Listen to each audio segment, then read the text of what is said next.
You'll edit this part, right? British. But I don't edit this part also. Oh. I normally, at the start of the podcast, I put a kind logo. Got it. So behind the logo, this kind of... All this is happening. Okay. Hello everyone. Welcome to the podcast. I have no idea. I have Chandrasekhar Ramaswamy with me today.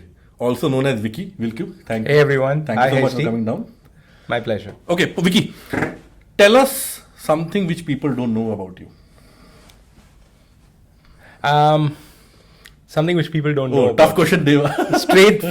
You're just like all guns blazing right away, huh? Yeah. I would say, at least in the context of the last couple of years, the origin story behind the name Vicky itself. Okay. I don't know if enough people know about that. You introduced me as Chandrasekhar Ramaswamy. Correct. Which is my official name. And I'm scared when you were maybe 3-year-old, 4-year-old, 5-year-old, seeing a baby 5-year-old and named Chandrasekhar Ramaswamy, you would have gotten bullied, right? Oh yeah. So growing up, if you just kind of wind back the clock a little, I was born in the south, where we're South Indians, we're Tamilians. I could not have never guessed that. Didn't guess, right? I know. Looking at me, you'd never know. So it was, growing up was all in Delhi actually. So my dad, he was kind of brought up completely in Delhi. Okay. His family was settled there. So we moved to Delhi, very early age. All my schooling, everything was in Delhi. So with a name like Chandrasekhar Ramaswamy in school in Delhi, you kind of stand out. And sometimes there's advantages. Sometimes, of course, you get kind of. Didn't Chandru became an option? Vicky came. Chandru was an option as well. Vicky came about because in our homes, right, we have an official name, and then we have a pet name for home. Right. My home name was supposed to be Vignesh. Oh. Yeah, and my aunt, she had this affinity for the name Vicky because there was a Vicky the robot. Small one. Back then, exactly. So she had this affinity and she used to call me Vicky. And very quickly that caught on with the rest of the family and everyone started calling me Vicky. Yeah. And my aunt got upset because it was just her name for me. So she reverted to Vignesh. So till date she calls me Vignesh, including my parents, my friends, everyone else. They know me as Vicky. Nice. Then of course it catches on. It kind of seeps into your professional life as well. When someone calls you, from work, and then they say, "Can I speak to Chandrasekhar?" And then when they hear in the background saying, "Hey Vicky, come here. There's a phone for you." Then they say, "Who's Vicky?" That's me. Same thing I can tell you, right? Every time I've tried to call you for anything, I can't find your number. Yeah. And then I remember, I saved that Chandrasekhar Ramaswamy because when I first met you, I looked at a LinkedIn profile and I put that name. Yeah. And then I can't find your phone number as well, right? But I made a joke at the starting. On a serious note, you studied abroad, you've done well in your career, you're a product leader, supply chain expert, I might say as well. You're a big deal, right? How does it feel to be a big deal in a corporate setup? Big deal. I think those are big words. I don't think I'm a big deal at all. I think everyone else in the larger context of things, we're just like a small microcosm of everything else that's happening around us. But definitely I've been very fortunate, I would say. I think my parents and the entire support structure around us, my grandparents, my uncles, aunts, etc., they gave us, a lot of space. They gave us a lot of opportunities, a lot of exposure. I think that helped. I think that helped, went about a lot of ways. And then it becomes, as you kind of grow up, I think it becomes like something that you have to think about saying, hey, everyone's, done a lot of things for you. They made a lot of sacrifices. It's only right that you take it forward. You do the best of your abilities, right? And then you contribute in positive ways to your family and then to the society as a whole. So, whether I'm a big deal or not, I don't think I'm a big deal at all. Okay. But I think it's important to try to optimize whatever opportunities you have. You do the best for yourself. I think that automatically works out for everyone around you. But that's a modest answer, right? Hey, everybody kind of played a part in my successful journey. Is that a virtue signal of some sort that you have to do? Because when somebody becomes quote unquote successful, if they are not seen as virtuous, then they're not seen as good as well. Is that something you are forced to do subconsciously? No. You can say, hey, I'm a big deal, right? I did well, so learn from me. You can say that also, right? No, I think great question. I don't think of it that way. I don't know if it's a virtue signal or, if we have to, it's like, hey, people have contributed to you, it's only right that you have to do it. You have to be in this certain way or not. Yeah. I actually don't agree. I mean, and maybe it sounds like I'm contradicting myself. Sure. But when I look around, right, I think the folks who at least I look up to most, they're able to find the balance very well. And I don't think it's a question of, hey, I've done really well in my career, I'm doing great, right? And hence, I'm a big deal. In fact, some of the folks I look up to most are those who are extremely balanced and they take care of something. They make something their priority. It's like, for example, it's, my mom and my aunt, they've made their families their priority and then they do everything possible over there. So I think it's just like picking, some kind of, I guess, a purpose for yourself. Right. It's hard to find that purpose. Let's be honest here. Right? I think I'm in the process of finding my purpose. Maybe you are as well. Yeah. But I think when you look up to people who, are sincerely trying to find that purpose, and then they say, hey, this is something I will never compromise on. And I do my best at it. I'm always truthful and authentic about it. That I find it very endearing, and I kind of look up to that. I try to look for that, I think, consciously or subconsciously. I'll try to look for that around me as well. Understood. So anyone who is kind of really passionate about something or has a purpose towards something, not necessarily work, it's outside of work, it's something which you're interested in. I really enjoy seeing that and then kind of pulling that. You mentioned that people you look up to is a lot of learning potential you get from them, right? Outside of family, who do you look up to and why those people in some sense? Got it. I think a great question, right? And I think there's a lot, of course, like you said, within the family and the professional network, there are a lot of folks. Outside of family, very interestingly, I think I've always been interested in sports. Okay. And sports personalities, for whatever reason, I kind of get hooked onto them. So they never know me, of course. Again, I'm just a small particle in the universe. See, one more virtual signal. But anyway, continue. But I really like following certain people, following stories of certain people. Sports is an area where I take a lot of kind of inspiration from. I get very emotionally attached to everything sports related. Okay. And there are personalities there who I find very endearing. Like who? I'll give you two names. One is, of course, Rahul Dravid. Everyone knows Rahul Dravid. If you're an Indian cricket follower, everyone knows him. Yeah. I think what attracts at least me to someone like a Rahul Dravid is you don't have to be the most talented at something. Right? There's a Sachin Tendulkar ahead of you. Yeah.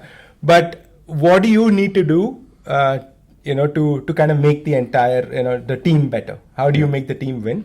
And you bank on things which are true to you, right? Rahul Dravid is the wall, right? Test cricket, how do you be that one person who, pretty much shields everyone else? Right. So that's one example.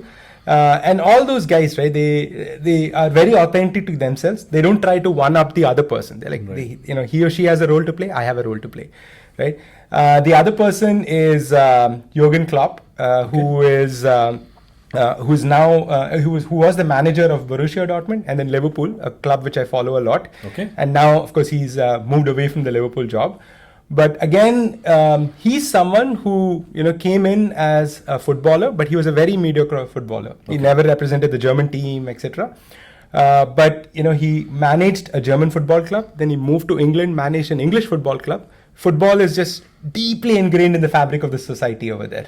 And for someone to kind of win, that local community's trust and then take it out from there, right? And then how do you form, a winning culture, or how do you form a culture which everyone enjoys? I just found that absolutely endearing. It is common, right? So both the people you named eventually are managers / coaches as well. One person, let's say, was an average player. Rahul Dravid was a good player, right? But not at the level of Sachin Tendulkar as well, right? But potentially a great coach. Some folks might disagree. Sorry for that. Sure. Arguably. Yeah. But what makes a great coach or a manager, and how is that different from a player? Just a sidetrack from your journey. Sure.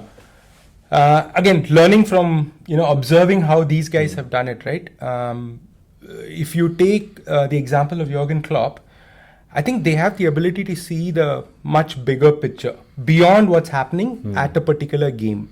So, a player thinks about a particular game, a particular situation, and maybe the season, that 1 year. Right. How do you kind of get to the top of the rankings or the top of the table, right? Whereas a great manager or a coach or a great person or a great leader, they think beyond that. Hey, 1 year is something, but it's a building block to multiple years of greatness, right? And they know that it's not something that I can just solve for with me and just my team. There's a whole support structure around me. There are people at the club who come in and day out and say run the kitchen. Okay. There are people who run the finance department. Right. And forming those personal relationships and those personal connects, understanding what their journey is and making them feel part of that, the larger thing, right? The larger success which the team eventually tastes. Right. I think that's where that secret sauce is. And the folks who do that really well, I think they just become like role models for anything. Like I think you take that inspiration, you run it in any community. I would not be surprised, or any kind of line, I wouldn't be surprised. For example, if you just take a Dravid or a Jurgen Klopp, put them in the business context and say, hey, run this organization, I would not be surprised at all if that organization is more successful than someone who's got that domain experience. So great, right? Great example. So you might not do that, but you might want to emulate some of the things they do. Yeah. As your professional journey, right? Have you done something similar in your professional journey? I've tried to, and I'm trying to. So I think best classify myself as work in progress. Okay. And I think that's the right spot to be. I think if you've evolved to a certain point where you feel like there's nothing to improve, we're probably not humans. So I think definite work in progress. And I think that's why it's also important to keep tabs on these people and keep tabs on the newer generations. There are role models in the newer generations and how they do it in the context of the society as it exists today. I've tried to imbibe a lot of that in how I think about things in my daily life. For example, just taking again inspiration from these kind of folks, right?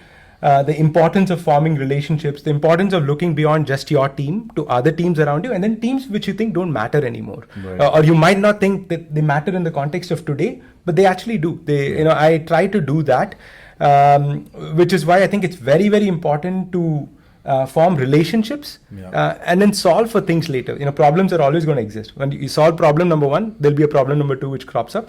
But then the people are there to always help you solve any of these problems. They're the constant. You try to form those relationships. You try to strengthen that trust. I'm learning that, I would say. I never fancied myself as someone who's like a people's person, but I aspire to be that, and I aspire to do better there. So that's one thing which I kind of try to consciously tell myself that, hey, you have to invest more time in people, and the problems will the people will help you take care of the problems. Let's go deeper in that then, Vicky, right? So and we know each other for the last couple of years now, and when I was thinking what aspect should I cover with Vicky, right? The one thing that clearly stood out was one, self-deprecating nature, that hey, don't take yourself too seriously even if you're doing really well, and then be a bit of a good sense of modesty as well. And I'm sure the viewers will see in 3-4 answers you've given, it's coming through. I'm not a great people's person, I'm learning towards it, and so on and so forth, right? You're saying things you're good at but still have to learn. Where is it coming from? And is it coming from, I asked this question to Ashok in our episode 1 as well. He's also South Indian, grew up in Delhi, and you had, tell me about that also. You've grown up in multiple locations, right? What part of your childhood personality development journey made you this individual today? So I think the opportunity to have traveled during childhood and having lived in many places within India and then outside of India, having seen multiple sides to things, gives you a sense of, at least gave me a sense of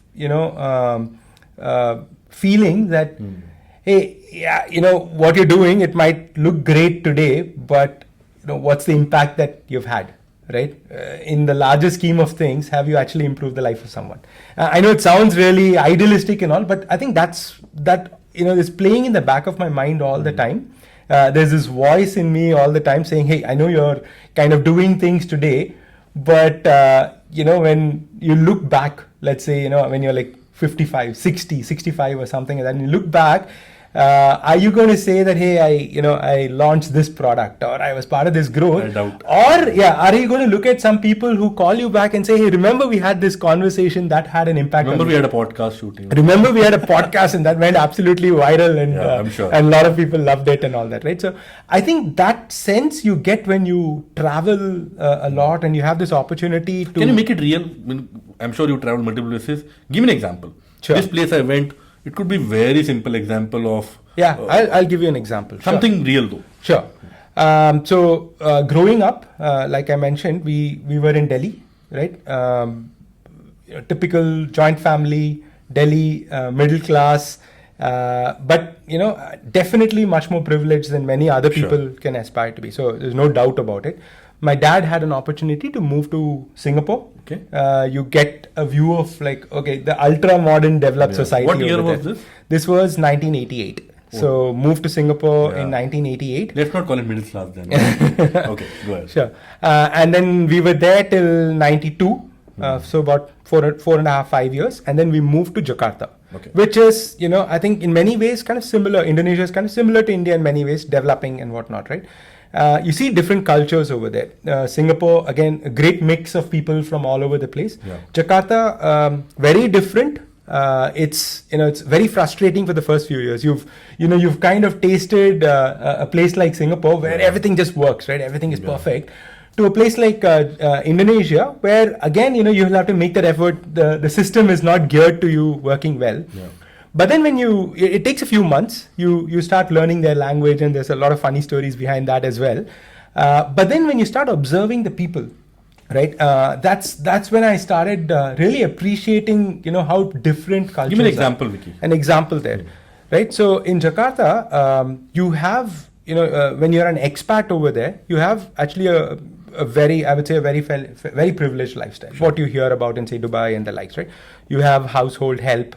You have, a driver who can help you navigate that crazy traffic that you hear in Southeast Asia and all that. What I found really interesting in Jakarta, and what I learned from them, was they were extremely chilled out and laid back. Right, everyone that you see was extremely chilled out and laid back.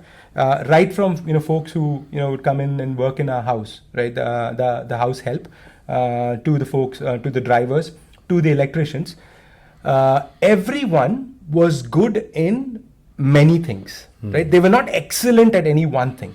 Like, would you be the best electrician in town? Probably not. Okay. But they had this sense of all-roundedness, which means you would find very often, you would have these small shops where, for example, where we eat our idlis or parathas in the morning, right?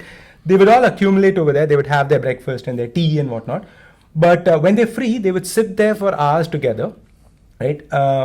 Talking is one thing, but they would do interesting things like playing chess. They're extremely good chess players. But would you find the best Indonesian chess player? I doubt it. Yeah. But on average, I would take an Indonesian chess player and say a place like India, where that there are many great chess players. Yeah. But if you take an average person from there and here, I would probably bank that the person from Indonesia would beat someone. How come though? What's the cultural nuance there which is making them do that? I think it's that sense of pursuing, willingness to say that, hey, that sounds interesting. I actually want to learn it. Right? I don't need to be the best, but I want to do it for my own sense of happiness. Okay. So again, music is another thing. They are extremely interested in music, right? They love to pursue music. So again, on average, right, you would find them suddenly an average person in Indonesia would, you give them a guitar, they would know what to do with it. Nice. Right? But were they the best guitar players? I don't think so. I mean, there'll always be, folks who then specialize in that area. Yeah. But on average, the society seems to be that, hey, it's good to pursue interests. You have your day job, but there's so many other things where you can derive happiness from. You don't, you invest in yourself. You take time out on a daily basis and do it. You don't have to wait for a Saturday or a Sunday. Yeah. You can just kind of squeeze that into your daily life. Oh, absolutely. That was absolutely brilliant to see. So great, right? So you're saying a multifaceted personality is something which inspired you. Now, great segue to introduce yourself. Who is beyond the LinkedIn profile? Beyond the LinkedIn profile. Right? Or maybe that's also part of it, I'm sure, part of you only, right? Who is Vicky? What is Vicky aspiring to do next as well? Sure. Beyond the professional, the resume, which again, I don't, getting into that a little, Been working for the last 20 plus years. Started in the supply chain domain. Worked in consulting, got into about 5 to 6 years of entrepreneurship, tasted that as well, and then moved into the world of tech startups. Okay. Largely focused on the logistics tech side. Been fortunate to be part of many cool organizations, including Pando, where I learned a bunch as well. But beyond that, it's family. Okay. 2 kids. My wife and I, spend a lot of time with those 2 kids. A girl and a boy, 9-year-old and a 4.5-year-old. We should talk about that later, of course. So, spending a lot of time with them, enjoying the parenting experience altogether over there. But beyond that, I think, someone who's had the good fortune of tasting a lot of these things that I talked about, having, an opportunity to have traveled and stayed in places, observing what happens over there and saying, hey, that I really love that. Let me just kind of see. I think it just kind of naturally happens. It's not like I aspired to do that, but it just says that, you become a Roman when you're in Rome, right? It's more like that. Like, I should try this, I should try that and all that. So I see myself as someone who has diverse interests, may or may not get into one specific area and then just kind of say, I'm super specialized in this. Right. Sometimes I think, should I have done that or not? But actually, I'm quite comfortable in that now, where I say that it's okay to have multiple interests. It's okay to kind of dabble around and experiment. I see myself as that kind of a person. What interest do you have outside of parenting and outside of your supply chain career? Sports and music. These are 2 big things that stand out. Again, got exposed to all of this due to travel. When you move to a place like Southeast Asia, Singapore and Indonesia, and at that point of time, in late 80s and early 90s and so on, so you don't get much of cricket, which is, of course, what we all follow in India. Football is absolutely huge over there. It's crazy how big that is over there. And again, it plays into the whole society, the fabric of the society over there. And you just kind of get into it. And we have, we've done some crazy things around that as well. And right from the school days, I just had this innate interest in following football. To this day, I would stay up till 3 or 4 a.m. to watch a game. Yeah. And I don't mind it if it's an international game, if it's an EPL game, if it's an ISL game. Okay. I would watch football. You ask me, hey, do you want to watch football? I'll go watch it. I also play football. Okay. I try to make it a habit to play at least once a week now. More if possible, but then, with other restrictions, it's much harder. But at least once a week, for my own sanity, I make sure I go and play that. Music is the second interest. Again, it was something I got exposed to. I never had any formal training. Okay. But my mom's side, I think there were a lot of formally trained cousins and uncles and aunts who were into music. But my music exposure came just purely through to my friends, during school days and college days. Kept watching them. They kind of inspired me. My cousin, who's in Chennai, also inspired me with or influenced me in my music tastes. And after that, it just kind of took its own. You play, do you sing, what do you do? So again, I do a bit of everything. It's a trick question. Huh? Yeah, I do a bit of everything. Because you might be asked to do it. Again, I started with the guitar. Again, it was a friend's guitar. I'm actually a left-hander. Okay. But in the guitar as well, there's a left hand and a right hand. You got a right-hand guitar. I got a right-hand guitar, and I just took that. It's too tough to kind of change strings and change the whole thing. So I just played with the right-hand guitar and I picked it up, observing him and other friends as well, and just picked that up. It was a lot of fun. Never became a major good guitarist or something. But I can strum around and play a few chords and make sure people have a good time. I enjoy that as well personally. Cool. And whenever people say, hey, how come you didn't invest and how come you didn't do more, I attribute it to those friends who had a right-hand guitar. I said, I'm naturally left-handed. It's this restriction which has caused me not to be a great guitarist. I'm sure. So music and sports, any kind of sport actually, almost every sport I kind of follow religiously. I think till maybe 5-6 years back, if you were to quiz me on any kind of sport, like from tennis to football to cricket to basketball, I would have answers at my fingertips. Now it's kind of restricted to a few sports. Because I only follow cricket, so who will win the T20 World Cup? T20 World Cup, I think India and South Africa are going to be the acts to beat. They just beat England last night. Right? Exactly. So I think these two are the ones to watch for. Since your formative years led you to the personality you are, and you're a father now of 2 kids, what are you doing to make sure they have a well-rounded personality as well? Yeah, it's hard. You're a father yourself now, and you know how hard it I'm is. taking notes.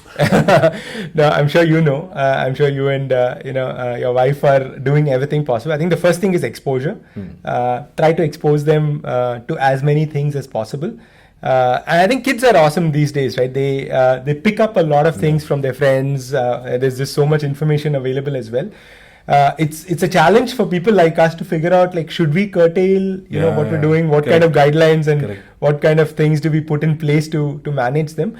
But I think it's a natural progression. You can only do so much, and then you hope for great parenting to take over and good sense to take over. I'm hoping my kids have more sense than me. I don't know about that, but I think so. Exposure is number one, which say that, hey, try this out, try that out.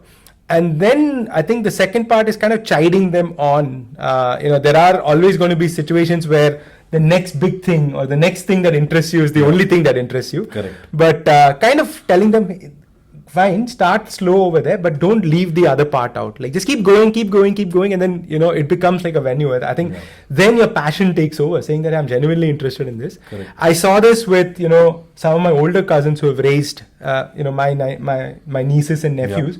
Right now, I used to keep thinking, saying, hey, why are you forcing the child to go for this class and all that? But now, like, them having gone through that journey, and now they're, young adults right now, I see the value in that, saying, just kind of push and force them a little. I think that's the parenting part of it, just coaxing them. Till then, you're a friend, so you need to figure out how to be a friend and a parent. I guess. Fair. At least, give an example.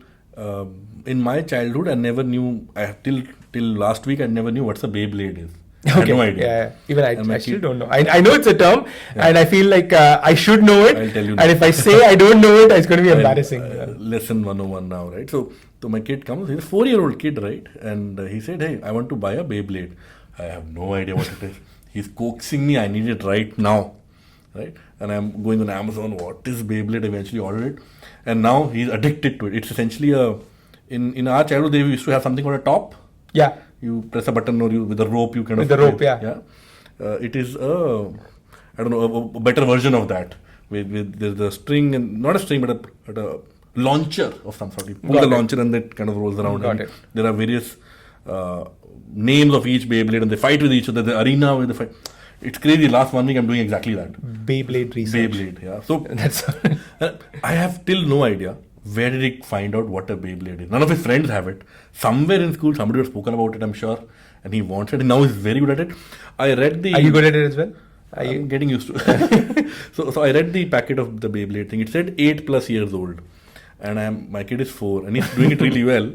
So I was thinking, these 8+, 3+, 5+ means nothing. I don't know. Right? Nowadays, it doesn't feel like it means nothing. Yeah. My kid tells me, go here on YouTube, do this, do that. He's telling me all that. Yeah. It's a great thing. He watches YouTube a lot as well. Yeah.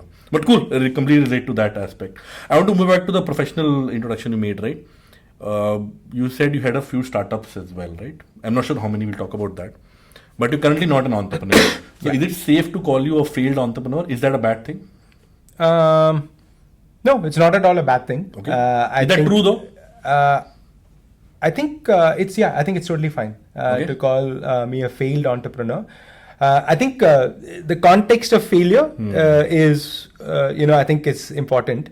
In the sense, if you say, hey, for the folks who invested in you, were you a failed entrepreneur? I would say yes. Okay. Because they're looking to make returns on that. Yeah. Personally, I think I learned a lot from it. So was it failure? I don't think it's in absolute terms, probably not for me. So I think from which lens are you viewing it as? I think it's fair. Yeah. And let's talk about the journey. What was the startup about? What made it succeed where you grew to a particular scale, and what made it fail or not fail, maybe then what made it end and then you did something else? I started in 2011. So I started this with a very close friend of mine. Okay. We both were in Bangalore. We discussed, just kind of starting out on an entrepreneurial journey for a long time. Right. I think it was just that independence of, kind of saying that, hey, we're working for these corporates. He's always been someone I look up to as well. This other friend of mine, my best friend right now. He's still in Bangalore, and he's kind of a role model to me in terms of how to kind of live life in your own terms, Okay. and how to be successful, financially independent, and then just do things for your family. So we kept talking about that, and I think we wanted to say that can we do stuff on by ourselves, and can we generate that wealth that we want to? Right. Do we have to depend on the corporate machinery to do this, right? So the motivation was wealth, is it? What was the motivation to even start? The motivation was independence, like being able to kind of dictate your own terms, which we would learn later that it's not that easy. We will come to that. So that's how it kind of started out. We started out with just providing services. My friend's, he's a civil engineer by education, so we gone to structural engineering. Okay. So we used to provide structural designs for architect houses. So we used to provide them that. So it was a service that we'd provide. They'd give us the structural designs, the civil designs. We'd provide them the structural work behind it. How should the lights and the plumbing and your skill is the product. Correct. So what we brought to this thing was, the AutoCAD designs, Okay. etc. So we would bring that into, the fold. We would provide them, we would turn that around. So we would say, okay, how do the columns and beams to support this kind of a load line and all that. Great model. We know that it's not something that we aspire to build to scale. It's something that would build a corpus for us, which we would then take to invest in our own first idea. So that was it. So step number one was solved. We actually very successfully were able to, scale it to the level that we wanted. We had enough corpus for ourselves, for our families as well. What is enough corpus in about 12 years, 13 years back? Enough corpus was like, the ability to say that I can run my household for a year Can you and give a a half, 2 number? years. Are you uncomfortable giving a number? No, not really. I think... what made you in 2011 feel, okay, this money is enough for me to run my house for a particular time and then invest for the future as well? Yeah, so I think, this was, circa 2011, to about 2014 in Bangalore. We knew the cost of living back then and all that. On average, you would say, okay, I need like say $1 lakh a month to very comfortably maintain my lifestyle. I would have like say a 40K rent. It's a family of 2, you're expecting a child, etc. So it invariably adds up to between 80 to 1 lakh at that point of time. I'm sure that it's a lot more now. So get that into 12 and then have like a buffer. So you would say about 20, 30 lakhs you have for the next 1.5 years. Where you can kind of invest. But you are comfortable, sorry I'm digressing a bit before I come back to your startup journey. Are you comfortable with the 1 year of runway of your family expense and then take a plunge? I think that those are the kind of things I think we were, I think it was our mindset and that mentality and how little we knew about what it takes. Helpful, right? Yeah. And that's where I think I think it's important to also have people to talk to, some level of mentorship as well, where you kind of find out like, hey, on hindsight, could I have planned it better? Could I have done it better? Could it have given a more bigger runway? But we felt that we had built up enough to sustain our families. We had also built up a corpus which we could invest for the next 1 year into a couple of ideas that we had. One such idea was on the fintech side. So we brought in a third friend who was into personal finances and advisory for a longest time. So we brought him into it, and what we really did was we looked at various algorithms which would help retail investors such as you and me, individuals, to make buy-sell decisions. So this was again 2014 time. There were a few products like this that exist, but not really much. The thought process was we'd build that out and then we would go to the market and then we would, this would take off. We'll see how it goes. This is pre-Zerodha time. Correct. Okay. And of course, things did not go according to plan, and that's where we learned quite a few important lessons. And that's kind of, brings me to my later stages as well. But what we ended up doing at that point of time was we excessively put in all our money into the building part of it. Okay. So we felt like we knew exactly what people wanted. We talked to 10 people. So all 10 are saying this, and hence everyone wants this. Let's go ahead and build the perfect first version of the product. Okay. So, and then we used an outsourced, an engineering service to kind of go ahead and build this for us. I would go and sit there. So pretty much for the entire year, I would like sit in an office over there. I was the tech side, engineering and tech side. I would do this. My other two friends, one would continue running the structural engineering services business just to keep the money coming in. The third person provided the domain expertise. What we learned at that part, right, I think which caused it not to succeed, which caused it to fail. Let me just be direct over there, right?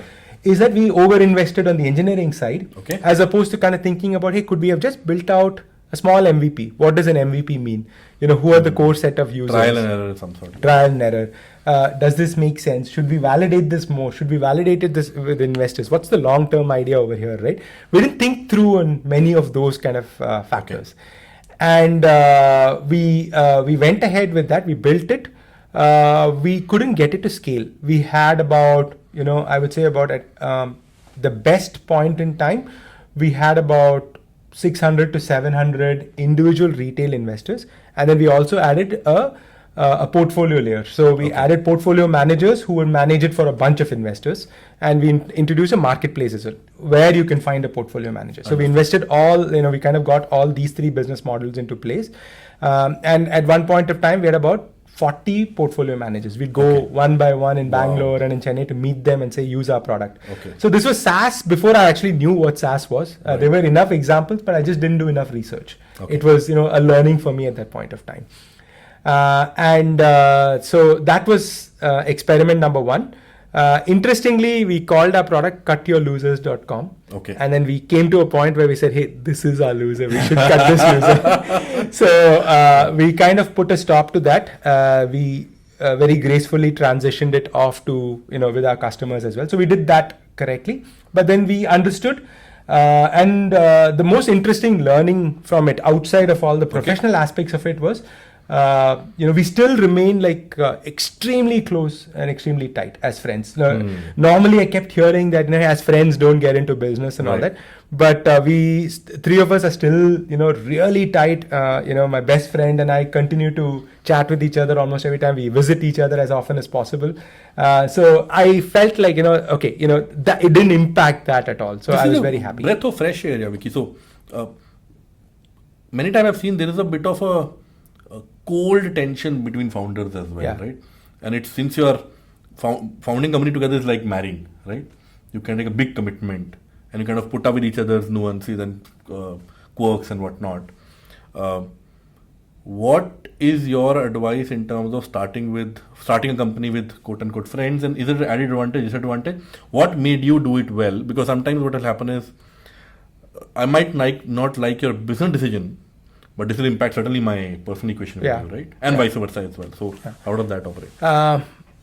Honestly, I would say when we started, right, I actually didn't think about this. All I knew was the fear, the innate fear, like, hey, would this impact us? Did I let my friend down? And I'm sure he might have been thinking about it that way as well. But now looking back at it, right, again, not to sound like this thing, but I think it ties back to what we were discussing in the beginning, that I think in the larger context of things, in the larger grand scheme of things in life, hey, this is just the work aspect of life. It's okay. It's okay. At the end of the day, we still have our, common values, our common principles. I knew you long before this business existed, and I'll continue to know you long after this, right? I think it was just this unsaid understanding of it, saying, hey, this might work, this might not work, but let it not really bother us, right? And it was not something which me and my friend actually discussed, but it just came very organically that way. And that's why I value that friendship more than anything else. Is that what you just said, right? Hey, life is bigger than this startup and the what's happening there, and friendship is much bigger than that as well. Is that a weakness of a founder? I'll tell you why I'm asking this question as well. I have seen founders of all types in my limited career working in startups as well. I might not like it saying it, people will not like it hearing it, but founders who actually done, in my view, really well are super obsessed. They have no work-life balance. They have no clue of separating their startup versus who they are as an individual, their personal wealth versus company, everything. That company is that individual and vice versa. This is it. This is my life. And then there's a conversation on Narayan Murthy saying something interesting about work-life balance and number of hours of work, right?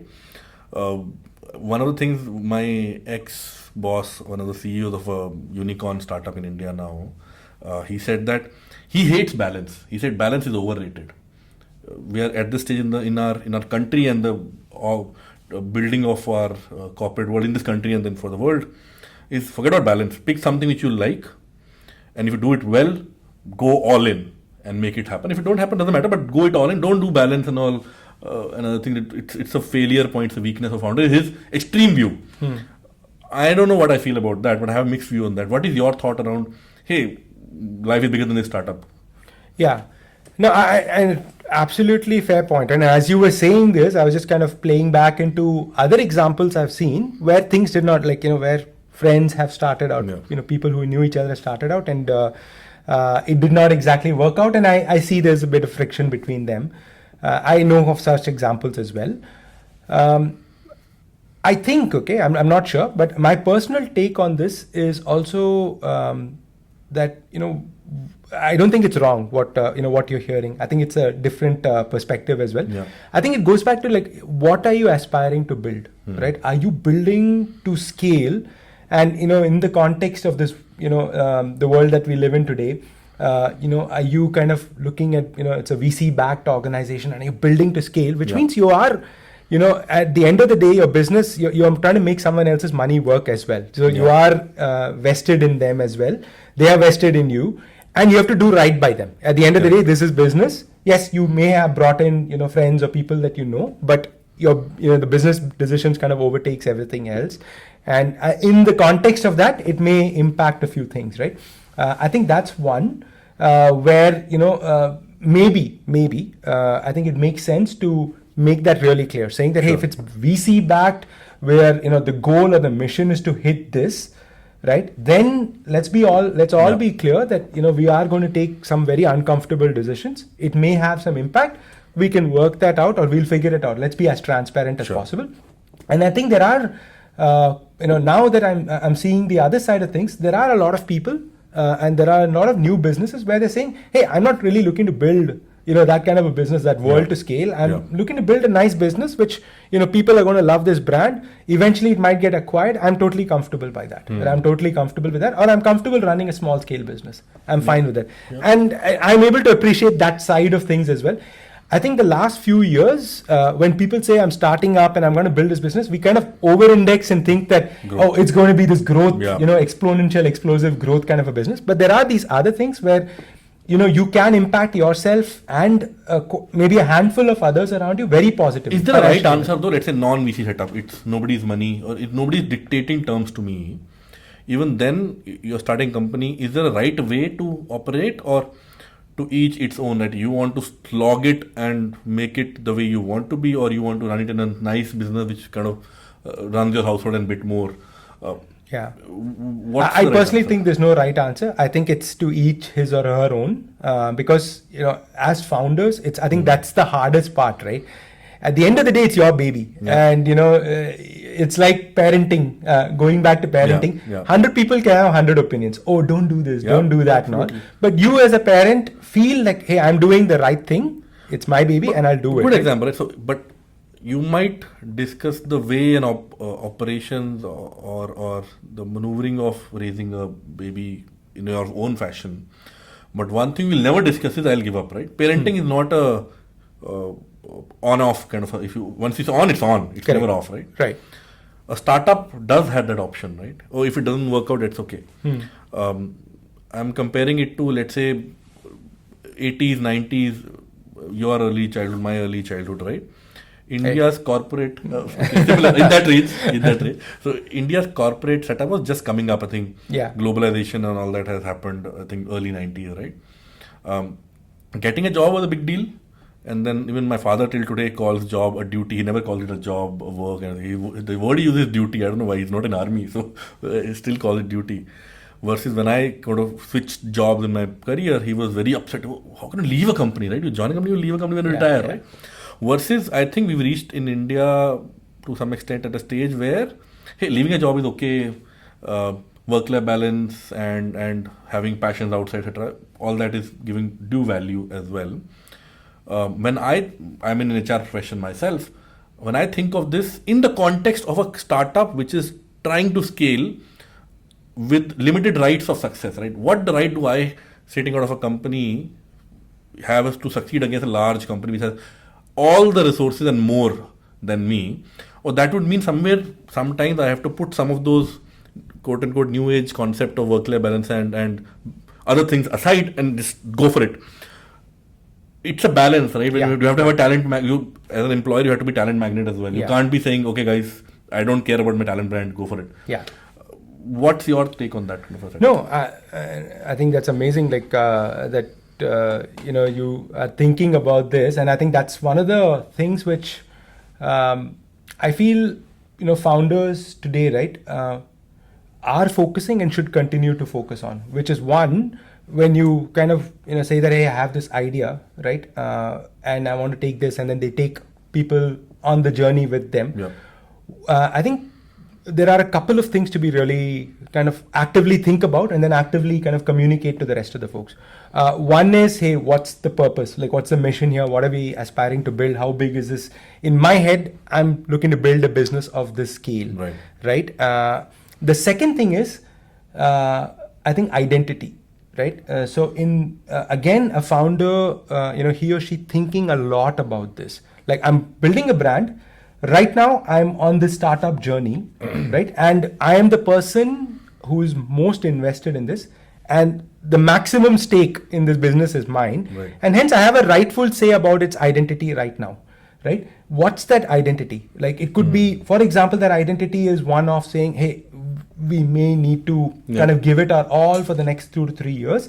I'm very comfortable with that, right? So I'm looking to do this for now, and being very clear about that with the rest. I think as long as you bring that clarity and bring, whoever is kind of, saying, hey, I want to be in this journey with you. I want to help and do whatever. What's my role here, right?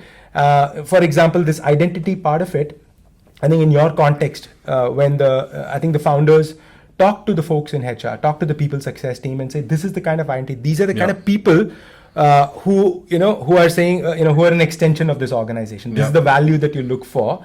Right, it could be hard work. It could be like 2 to 3 years of grind, and then we want to figure this out. Sure. I think that clarity is there. It's good. There are other founders and there are other businesses where they might say, "Hey, I think I've hit what I want. I want this. The scale is so and so, but I want the identity over here is one of, say, balance. Right. I also want to think about a lot of this on this first 2 to 3 years itself. I want to bring work-life balance and wellness and all that in the first 2 to 3 years.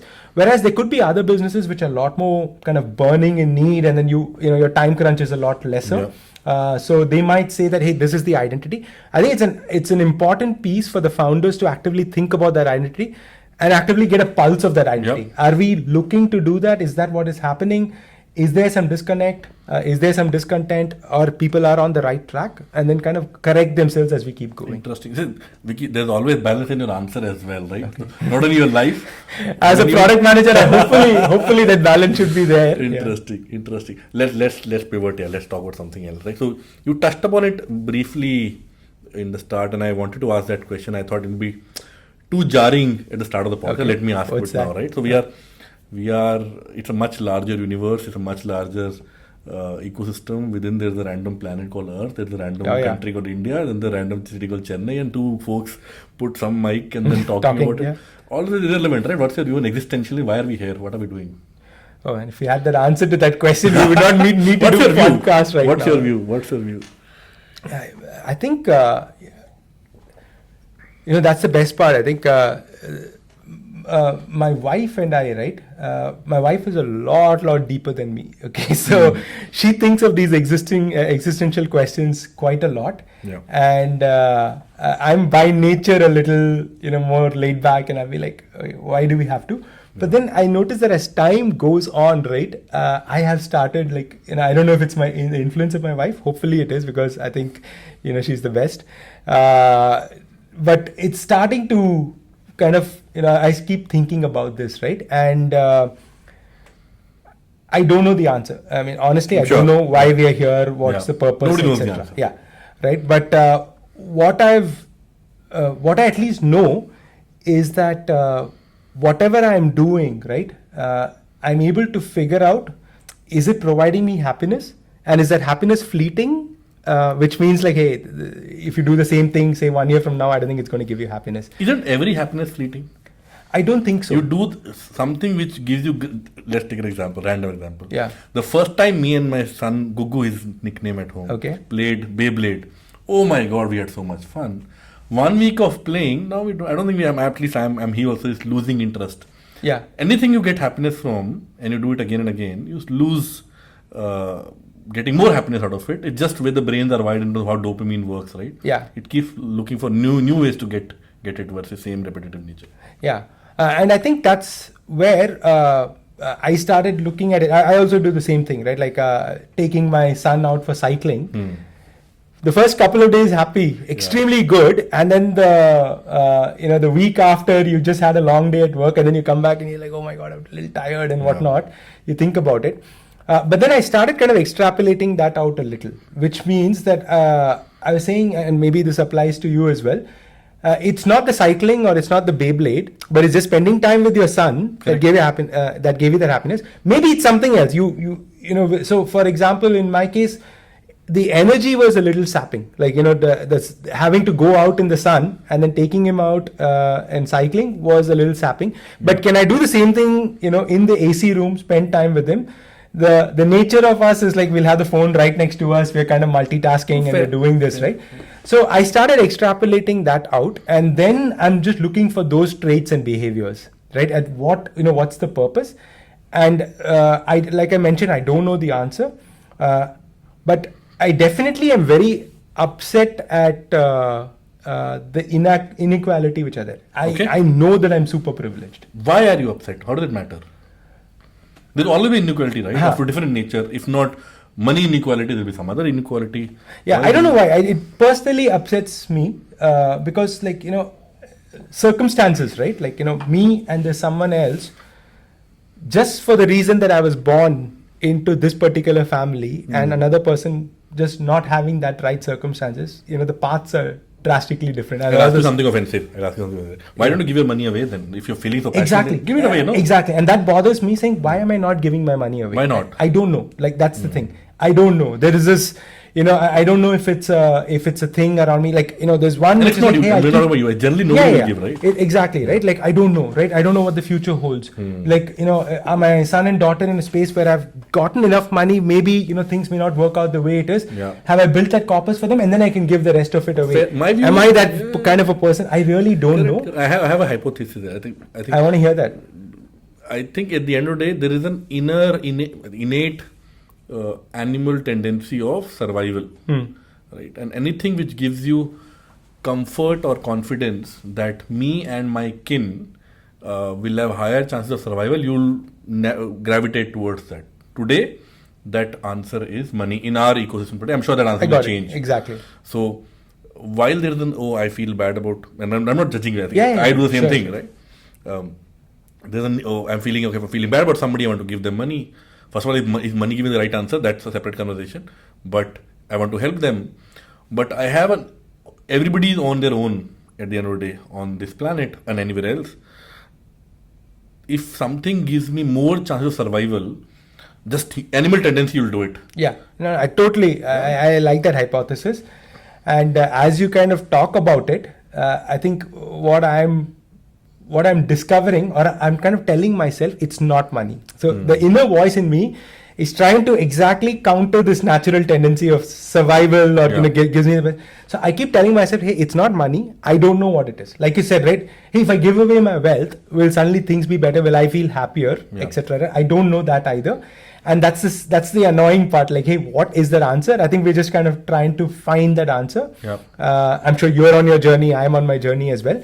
But what I'm actively trying to do is saying that, hey, what you think is giving you happiness is probably not. Otherwise, you would be super happy all the time. So I keep telling myself, okay, this is fleeting, give it away. This is fleeting. Don't get too attached to it and whatnot. Fair. I think sometimes, and I'm sure everybody kind of jostles with these two ideas of being in the moment and doing this podcast, this mic, the audio and all that. Versus, hey, all this is irrelevant at some point, right? There are two reasons I avoid doing it. I think one is it's just scary, right? To think about these things and they say, then what should I do, right? There's nothing much you can do. You're at the mercy of things around you then. You lose control in that individual. Second is, sometimes it leads to inaction as well. Hey, if nothing is important, why the hell? Why are we? Go home and sleep, Exactly. Maybe sleep gives you happiness. Totally. No, and that's the thing, right? I think it's great to be vulnerable about this. It's great to be able to share because I think you realize that, hey, it's just not me. I think it's everyone around us is also thinking about these kind of things. And I think in the larger scheme of things, that's how society will change. Even I think this thought, I think, comes from privilege. Since you are not thinking about putting food on the table tomorrow morning, then you have free time think about all these things. Exactly. Think of so many other things. Philosophy comes after, not everybody, but I think large amount of philosophy comes from when your stomach is not correct. Absolutely. This thing, When you're hungry, you don't think of all this. Yeah, you'll do whatever it takes. Correct. Exactly. Correct. Cool. What's the next big thing Vicky wants to do in a professional? What do you want to aim? If you ask me this question, let me give an example, right? I'm trying to get to know people. I'm trying to enrich my experience on this planet, which is transitional. It will end anytime, right? I want to enrich that journey by talking to a lot of people, and that's why I want to start this podcast there. Everybody's journey has a lot to learn and a lot to get inspired by. I want to keep doing that. That's the next big thing I'm going after. And I don't know how many years it'll take. What's the next big thing Vicky wants to do? Wow. I haven't thought so much about that. But I think one thing which is in my mind right now is actually it's actually translating to small things. It's like, hey, does it have to be something so orbit shifting? Not even orbit shifting, saying which I have to plan and all that. Correct. So it's becoming the opposite right now for me. It's like, hey, how do I enjoy every small thing in life, or almost every small thing in life, right? So, for example, I'll give you an example, right? I know you. I know who else? Tejas, for example, right? We were talking about it even yesterday. Pretty much almost everyone in my family, amazing foodies. Okay. They just love experiencing food. They can talk about it for days and whatnot, right? Whereas I don't know. I'm not a foodie. Okay, so if you take me to location A and location B, which serves say chole bhature, sure, and you can't differentiate. I cannot differentiate. Wow. I would be like, hey, isn't this the same? Yeah. Whereas in the last 3 to 4 years, I see my uncles and my aunts and my cousins when they talk about that, right? There's this delight, like there's this happiness which kind of comes out from them. And I'm like, I want to feel that, and it's just from something small. It's so small, and it's just part of your daily life. You could just go out and have chole bhature in that place, and if that provides you happiness, that uplifts your mood, and it uplifts everyone's mood, right? I'm like, hey, I want to experience that. What are those small, simple things that I can do which makes me happier? And I want to be able to teach my kids that, because right now, very often I find my kids as well, right? I don't know if this is true for you and your kid. Sometimes they make up this huge image of, like, suppose, for example, you're traveling, you're going on a holiday. They say that, we have to go to this place. I'm going to do A, B. They do research by themselves, and then they kind of, build this image in their head. It's natural as a kid. I think maybe we did that as well when we were younger, right? But how do I make sure that they say that it's totally fine, even when you're here in your house, in your room, there's a lot of things. There's a lot of fun you can have. There's, the journey is the destination. Exactly, right? So there's little things that you can do. And this used to happen when we were kids. Again, ironically, the kids find a way, right? Like when my 4-year-old now, when he was even younger than this, I'm sure you've seen this. You buy them a toy, or someone buys them a toy. They leave the toy aside and just have fun with the box. Oh, absolutely. Right? So it's small things. You don't have to really think about the big things. So I'm, for me, for the next 5 years, I think I definitely am at this midlife, mid stage of my life as well, my career. So it's midlife crisis and all that. You read about crap like that and you just think like, I must be in a midlife crisis. This is why I'm so confused. I start thinking of those kind of things.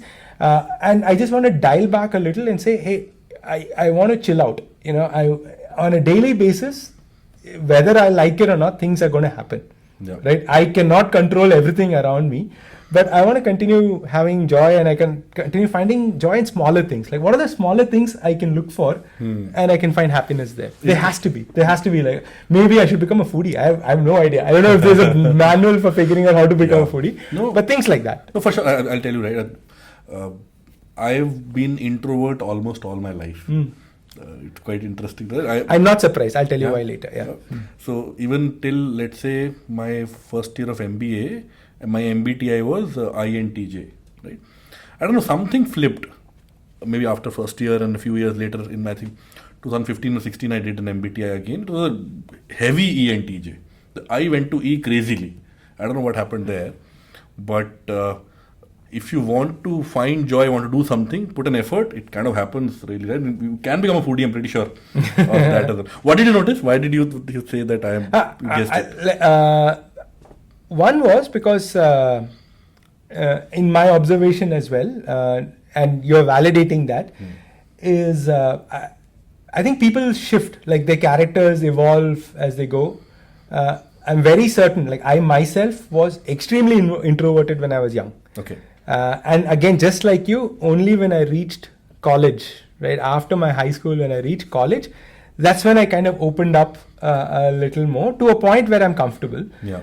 And what I've noticed is those who, I don't know if this is true, at least it looks like it is, those who are very introverted in the beginning, and then, you know, when they move on to their professional lives or say mid-career, right, post 30s and all that, their characters evolve with them. And those who make a very planned, conscious effort, very structured effort, like you are with the podcast, and, you know, with talking to people and all that, I feel like, you know, they've thought about this. So they must have been something which they're not today. And they've thought through this journey, and then they're kind of putting a conscious effort. And I appreciate that effort. No, for sure. Since you asked, right, I'll tell you quite openly. All my life I've stayed in Punjab. So I think I've stayed in my house, even for engineering. I've never stayed in a hostel or whatever. And I only know one language called Punjabi. It is as extreme as my engineering college. It's not a great college.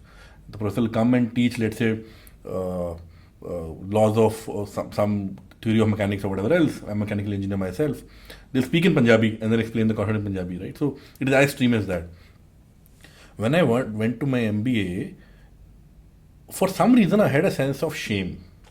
Not a sense of lack of awareness or a sense of I am behind, I want to learn more, I want to be like them. None of that.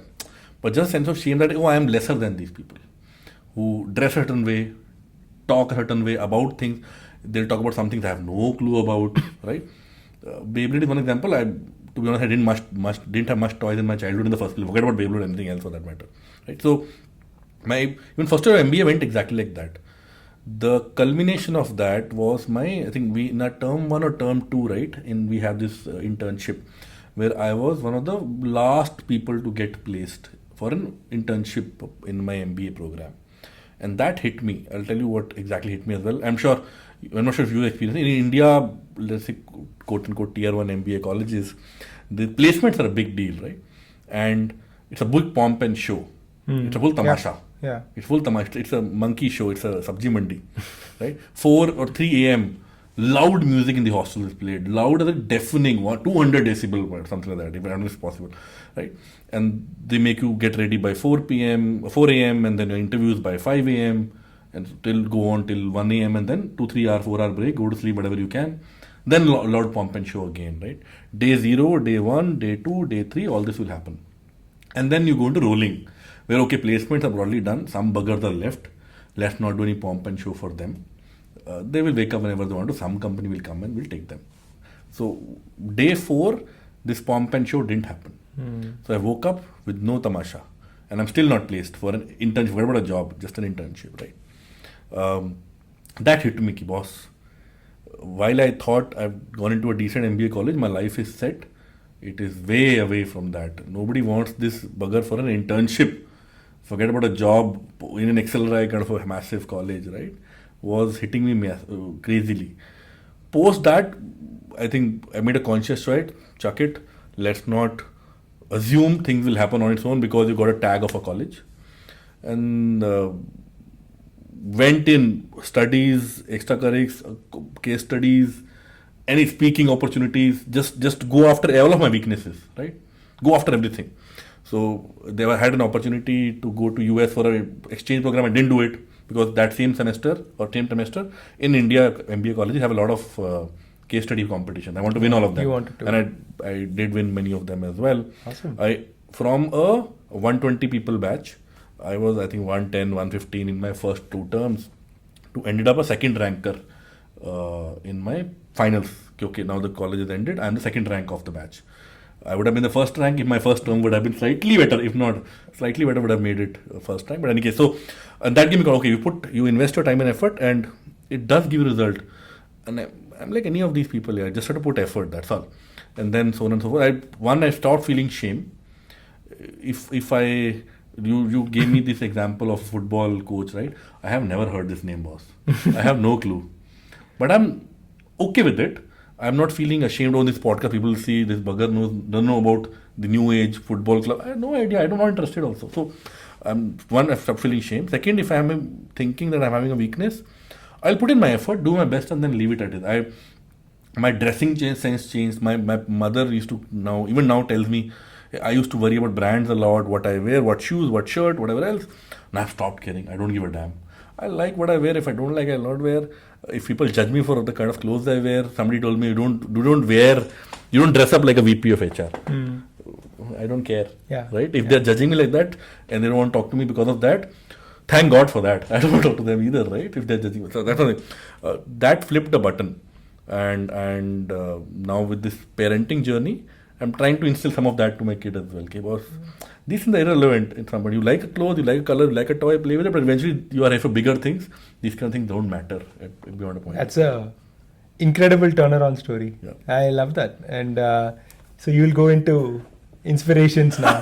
Seriously, that's the thing, right? You as much as there are all these role models in public that you can read, but the people closest to you, when you draw inspiration from them, I know I can reach out to you anytime. And I can ask you, right, hey, I'm facing this, or someone I know is facing this. Can you coach or can you guide us a little? I'm sure, the ability to reach out to someone like you is even better. So I'm really happy for you. And I'm reminding myself, I'm the host and you're the guest, so I have to pivot this back to you as well. Last question before we keep it open, Vicky. There are two individuals, or maybe the same individual has come to you, and give me some professional advice. They're just starting out, let's say engineering or some other course in graduation, and they're starting out their career in India in technology. What kind of a professional advice you'll give? And second, again, slightly philosophical, don't judge me guys, but give me some life advice as well that individual might say, let's say late teens, early 20s. What would you give in both aspects?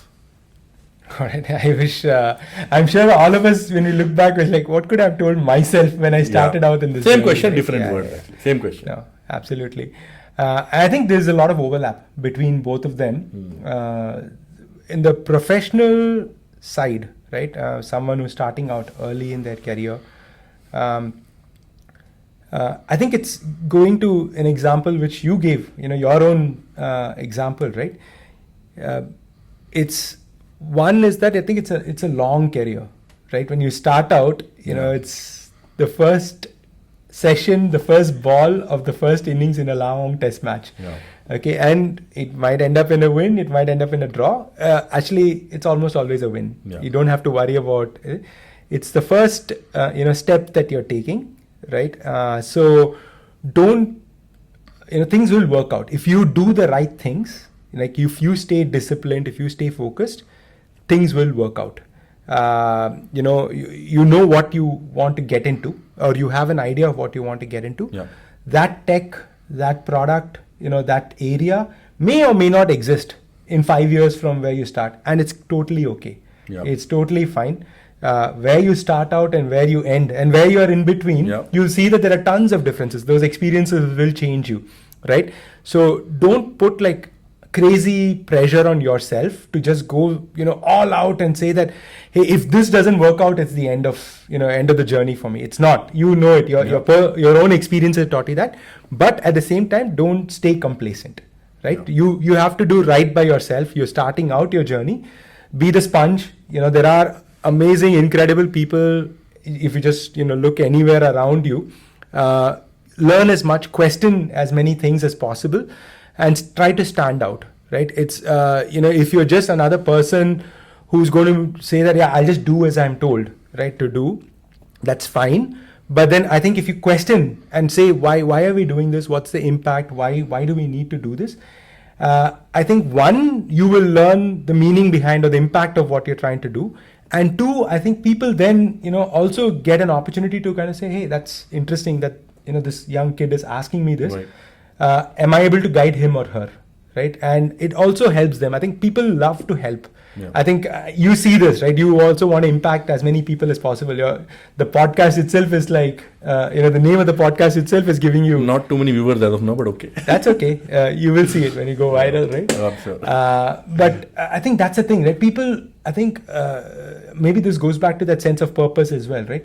People love to help. I think again, our innate nature. Yes, we want to survive, but we find joy in giving. Maybe there's a joy in recognition, saying, oh, this person helped me. Influence. Sure. There's no doubt about it, right?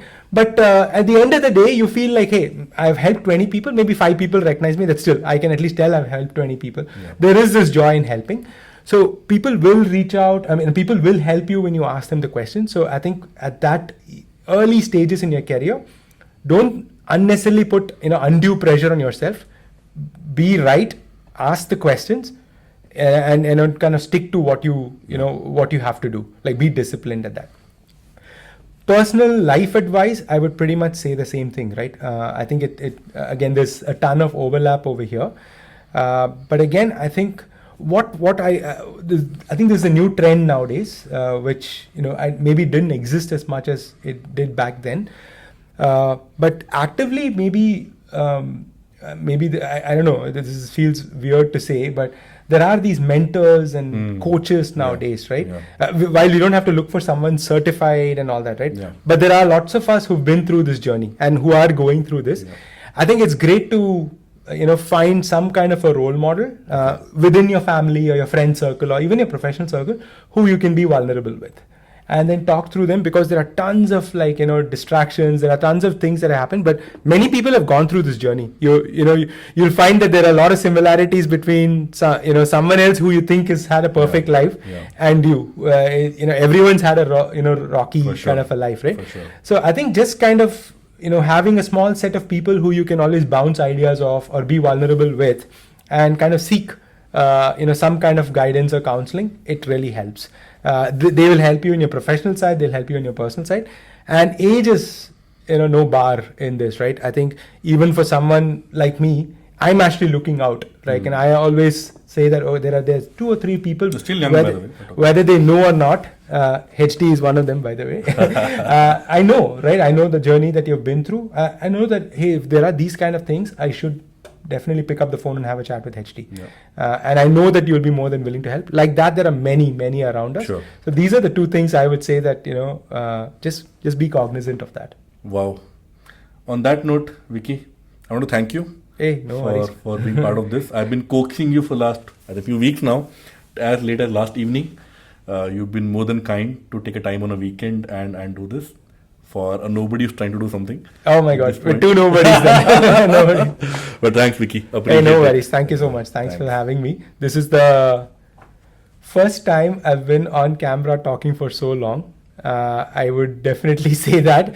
I am, I am comfortable in front of camera or in stage, but I don't like the spotlight. Okay. I like being in the side or, being the sidekick or the second actor. It's quite visible. The third actor. I know. I'm telling you, yesterday somebody posted a photo. I think your team went for dinner. Oh, okay. Where you stood in that photo tells a lot about your personality. So this was a really tough situation for me to be in, but I would say that being with you, sharing the seat with you makes it 1,000 times easier. So thanks for having me. All right. And I look forward to many more personal conversations outside of all of this. Done. Cool. Thanks so much. Thanks.